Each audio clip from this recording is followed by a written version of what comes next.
So let's look at the residential user, consider them for a minute. Our analysis depicts that it is not a cost advantage for a resident in Bunkerville to utilize a secondary system to irrigate their outdoor acreage. There's a caveat to that.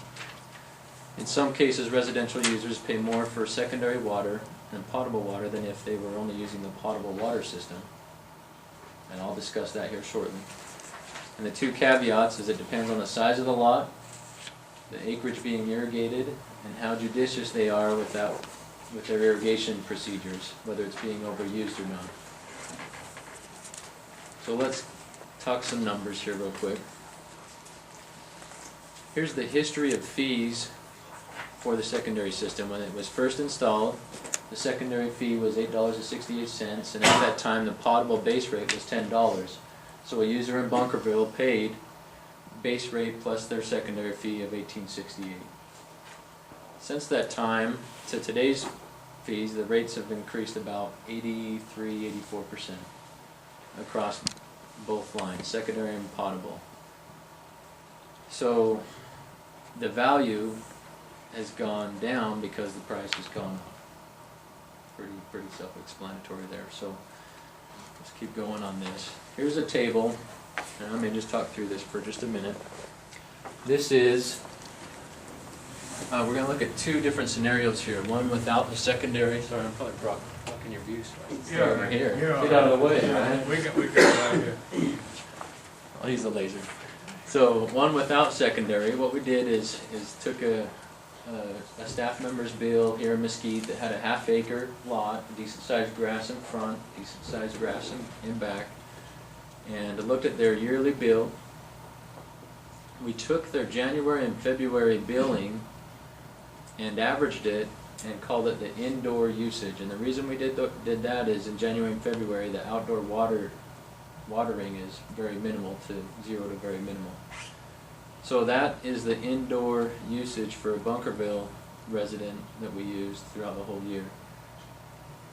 So we took this and their outdoor fee, totaled them and combined them for $502.20, compared to the person in Mesquite, kind of similar situation, $485.00, so you have a difference of $17.20. So it's pretty negligible when you look at that scenario compared to someone in Bunkerville. And again, this relates to that not all properties are the same. If you have a bigger area, you're going to get a more benefit from the secondary system. But there are some properties out in Bunkerville that are the same that would probably benefit from being off of the system or having it be abandoned. Any questions on that? Okay.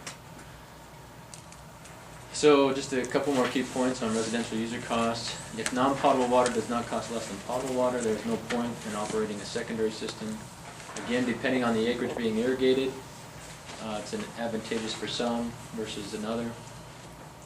And really there's no opportunity to raise rates on the secondary system while still maintaining the value of the secondary system. If we go back to that table and you increase rates on secondary users, that number is just going to get higher and the difference will be larger. High volume users out there, there's 5 of them again. Our system depicts that the cost advantage for high volume users is mixed. For some it would be beneficiary to switch over to the potable water system, and some it would not. The potable water users throughout the district, although they're a minor impact to the secondary system, they are included because potable water is being delivered to them. They don't receive a direct bill, but in a small way they contribute to the potable water being produced through treatment costs, maintenance, equipment, and delivery. And the last point is, we've already talked about that, the 3.2% of total potable water produced by the sales of 5,541 acre-feet. Can we go back to that slide, Bill? Yeah. I just got a question on the second bullet point there. In a small way, the contribution of 67% potable water that is supplied through pumping, treatment, equipment, and maintenance costs. Isn't all the water that we pump out of there come from well too? No, it can come from 2, 29, and 31. So it depends on, it's blended over there. It depends what well is going, or at some point though, it has been just well 2 in the past though. So it's a good point. When well 31 went down, we want to get some changes. to get us redundancy. And since that point, now all three of those contribute.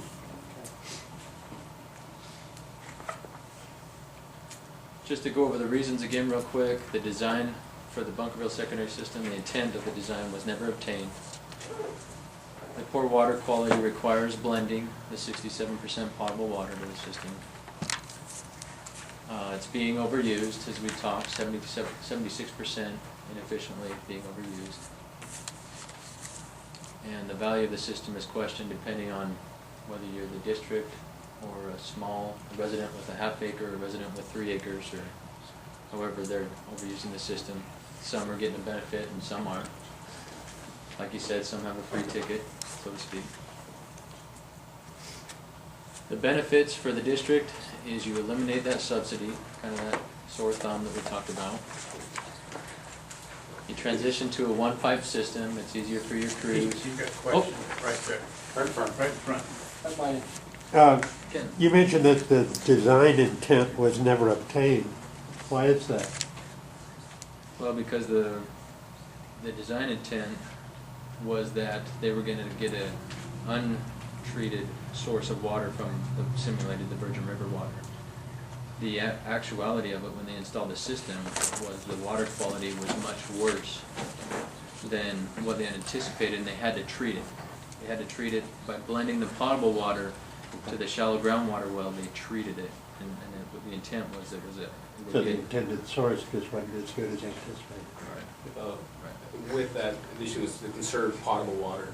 Yet when you're adding 76 or 67%, and 76% of that is inefficiently, it's probably even using more potable water than it otherwise would have if it was just one system. Yeah, the design intent definitely wasn't to blend potable water to it. Any other questions? All right, so talked about transitioning to a one-pipe system, the benefits of that. You have a better water quality. Your end users, even though you're in a one-pipe system, they'll be happier that the water quality is better, no hard water spots on the cars, less maintenance on their sprinkler systems. Are you saying that our potable water doesn't make hard water on the cars? Is that what you said, Sounds like it, didn't it? Backtrack on it. The spot won't be as readily identified. How about that? We'll have to use your Won't squeegee stain as it. often. Yeah, won't stain it. You had me to that point.